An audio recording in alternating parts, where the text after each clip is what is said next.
Hey everybody, welcome back. I got some help with my wood pile. Say hello, Jose. Got kind of slow in the welding shop, so he's helping me with the wood pile, and I'm grateful. He's bringing value, even when I don't have work. So he gets to stay working.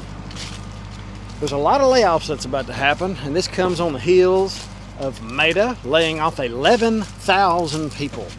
It's only 13% of the company. I had no idea the company was that big. And then you have Twitter. Elon Musk is chopping heads off over there too. I think it's about half. It's laying off half of those folks. Salesforce is cutting, it's another tech company, one of those cloud companies, is cutting a little under 1,000. Remax is cutting 17%. You know, this is happening.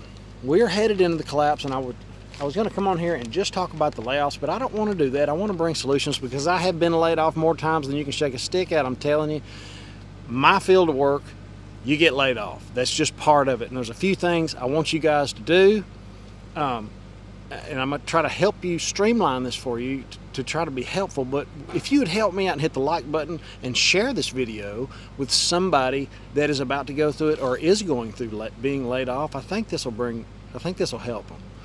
And if you like this kind of information, hit the subscribe button. So I already told you about the layoffs that are happening right now. I want to tell you about my experience. My experience is it is humiliating because you always seem to think that you deserve to stay. You should be the one to stay. Been there, done that. Now here's what I don't want you to do. When it starts happening, when you know it's coming, or you know people are talking about it and murmurings and all, you know, he said, she said, if you hadn't heard a rumor before 9 o'clock, make one up, that kind of stuff. Do not bring that home. Do not bring it home. Keep it to yourself. I'm not saying don't tell anybody. I'm just saying don't freak your wife out. If you come home stressed out talking about bills, I don't know what we're going to do, none of that's going to help anybody. Not you, not her, nobody. Because if I freak out, my wife knows something's up. I'm usually the calm one. I can pretty much stay calm doing anything. I'm not saying I don't get worked up, but when something like that happens, it's happened so often, I can just kind of, deal with it. Another thing is, don't point the finger. When you're being laid off and you are pointing the finger at whoever it may be, you think he should stay, he shouldn't stay, or you think you should be staying in their place, or, he's not a good worker, I'm a better worker. None of that matters. The decision has been made. It is going to make you look weak. Do not do that. I'm telling you. And if you think you're going to give them a piece of your mind, my grandmother told me these wise words a long time ago. Anytime I have given somebody a piece of my mind, it has cost me dollars and cents. I have known people that gotten laid off, and they were called back because they stood up, took it on the chin, thanked everybody for the job in the first place, because that company doesn't owe you a job. And you do your best. That is a trying time for anybody. And if you can be the strongest man in the room, there's a good chance, or woman, there's a good chance they might call you back. And I've had that happen several times. So that's just a little bit of advice right off the bat that'll probably help you. Now,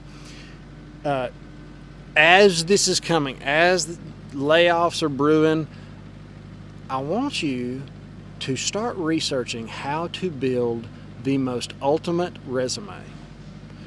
Speaking of these tech industries, speaking of natural gas and oil and everything else, things are slowing down in some places, not everywhere. But the people that were, let's say in South Texas, that were busy, or the people at these tech companies that are busy doing their job, when they get laid off, they're not the only ones getting laid off. There's other people that do the same thing they do. Never think you're unreplaceable. Those people are going to be looking for the same job you're looking for, so you have to beat them out in every aspect, including your resume. The guy that is doing the hiring needs to see a wonderful, glowing resume. And what I would do is find somebody to help me. I would hire somebody to help me make me look as good as possible. The next thing I would do would be learn how to interview. When you sit down, your posture, how you answer questions, what is expected, learn all that. I'm not going to sit here and try to teach you from a pond how to do an interview, but there's a lot to it, and it is a huge deciding factor if you get the job or not. So these are all things you can be doing before you get laid off, because it is not going to hurt you at all to have a good resume. You'll be ready, you know. Now, I've talked about pointing the finger. Don't freak out in front of your wife. That's a big one. Sign up for unemployment immediately. You pay it in. Do not feel any guilt by signing up. That's something that, you know, I had people say, I'm not taking welfare. It's not welfare. It's unemployment. That's why you pay it in. It comes out of your paycheck. So sign up right now. Get the ball rolling. If you're getting severance pay like the people at Twitter, I've never had that. Never in my life. They get like 16 weeks of severance, and they get another 2 for every year they work there or something. Don't quote me on that. But it is incredible. That would be a game changer. Because in my field of work, it was, hey, don't come back tomorrow. Or, you know, today's the last week.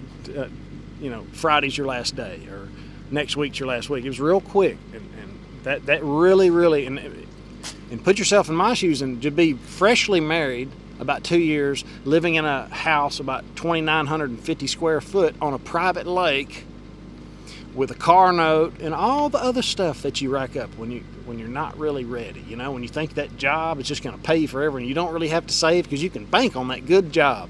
Don't you think the Twitter people thought that? And the Meta people? All these people that are about to be out of a job, that are living paycheck to paycheck, they're about to start losing their assets. And that brings me to the next thing. If you're living paycheck to paycheck, I'm not here to judge you. I'm here to help you sell something. And the faster you sell it, the better off you'll be, because everybody getting laid off is going to have to sell stuff. And the longer you wait, more than likely, the less you're going to get for the thing you're selling. I'm actually selling a dirt bike right now. It's a keepsake of mine. It's the biggest thumper dirt bike that Honda ever built. And it's kind of a collectible, and I just think they're going to be cheaper later, so I'm going to sell it. I don't use it. It's just sitting in the shop, so I'm getting rid of it. If anybody wants a 650R, it is mint. Another thing was, get back to the paycheck to paycheck. Aggressively trim your wants. Not just, okay, I won't buy Starbucks today. I mean, get after it. You've got to create some distance between you and being broke. Okay, and you need to create yourself a cushion. We should all have a year's worth of cushion, I think. At least 6 months. If 3 months is a minimum.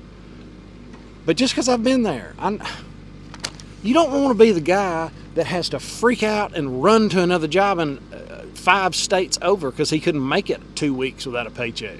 You don't want to be that guy. You want to be the guy. I was during the middle of a layoff one time. I wanted to be this guy after I seen him do what he did. He stood up in the middle of all the layoff, and he said, you know, give this job to the local guys. I don't have to be here. I don't have to make a paycheck every week. Just, you know, I'll move on, because he knew things were about to get crappy. It was towards the end of the job. You know, nobody likes to do punch list work anyway. And he had that authority. He had the, hey, you know, I don't need this that bad. These other guys need it more than me. I can move on. And what he did probably was moved on to a better job before everybody got laid off. That's a little tip for anybody that's about to get laid off. Go ahead and go to somewhere else. If you can, go ahead and, you know, you'll make room for the guys that gotta have it, gotta be there, and you'll probably get a little sweeter of a deal a little earlier. You'll beat the masses. There's 2 ways to look at it. So try to think about it like that. And also, this could be the best thing that ever happened to you in your career. Get laid off, almost lose your house. You know, and it all sounds crazy, like none of that could be good. But I am grateful. I'm grateful for being put in a bind. It got me to where I am now. And I'll never brag. I mean, that's not what I'm trying to do. But we don't have a car note. We don't have a house note. We don't, we don't have those things. We try to live within our means. We really do. We do that to the best of our ability. And if I could encourage people to do that as well, that would be really cool. Because if you can do that, you can take advantage of the biggest wealth transfer, the best time to buy stocks in the history of mankind, when they're all down and everybody's selling their assets at cheap prices. You can take advantage of it. But if you're part of the problem, you cannot be part of the solution. So I had one more thing. I think that's about it. This video's long enough. Just know you'll get through it. It will make you stronger. Thank you guys for being here. Have an awesome, awesome day. Later.